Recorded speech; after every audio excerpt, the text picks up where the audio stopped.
其实这个问题也是没有一个标准的答案哦。我想各位应该会发现到你周遭的人啊，有些人他很努力刷牙，可是他蛀牙就会常常发生哦。那有些人他一天也才刷一次，可是他就是不太会发生蛀牙的情形哦。因此呢，我觉得在蛀牙的过程里面，还是有很多因素不是我们所知道的哦。那我们会建议那个一般人民众说，如果你今天发现你是很容易蛀牙的人呢，建议最好你吃完东西就马上做清洁的动作。那如果你并不是那么容易发生蛀牙或是牙周病的话，你可能可以稍微减少那个清洁的次数。但是呢，我必须要建议大家的是，刷牙要到底要用什么东西来清洁才是最好的呢？我建议这边呢，建议大家呢应该用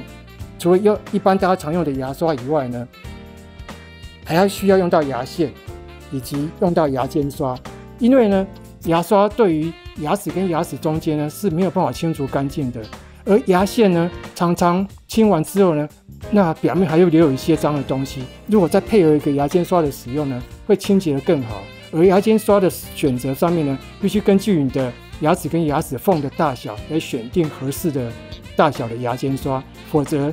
如果你的牙齿跟牙齿之间的缝太小的话，你选择太大，你可能穿不过去；相反的，你选择太小的话，可能清洁效果又不好。所以呢，还是要选择一个合适自己的牙尖刷。